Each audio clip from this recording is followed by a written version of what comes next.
What would happen if we actually decided to change? If we used the Bible. If we used the Bible. The Bible. To help us with everyday situations. Our friends, our music, our families. Is there any topic the Bible doesn't cover? This is iTopics. You know, I was thinking the other day, what makes a family a family?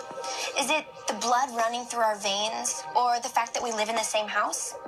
So I was reading in Matthew 12:46, and it talks about how Jesus is speaking to a crowd of people when his mother and his brothers come up. So someone comes and asks Jesus if he has time to talk to them.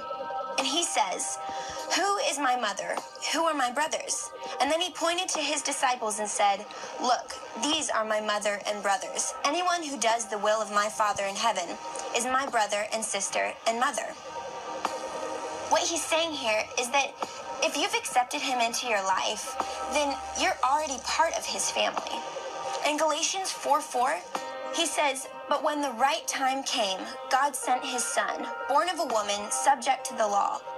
God sent him to buy freedom for us who were slaves to the law, so that he could adopt us as his very own children." You know, when I was 6 years old, my parents adopted my sister. She was 14 at the time. Now, 13 years later, her stocking hangs beside mine at Christmas, and my dad walked her down the aisle, just like he will for me someday. Just because she's adopted doesn't make her any less my sister. The really awesome thing about being part of God's family is that even if your family is broken, and even if you feel like you're alone or abandoned, you have brothers and sisters in Christ.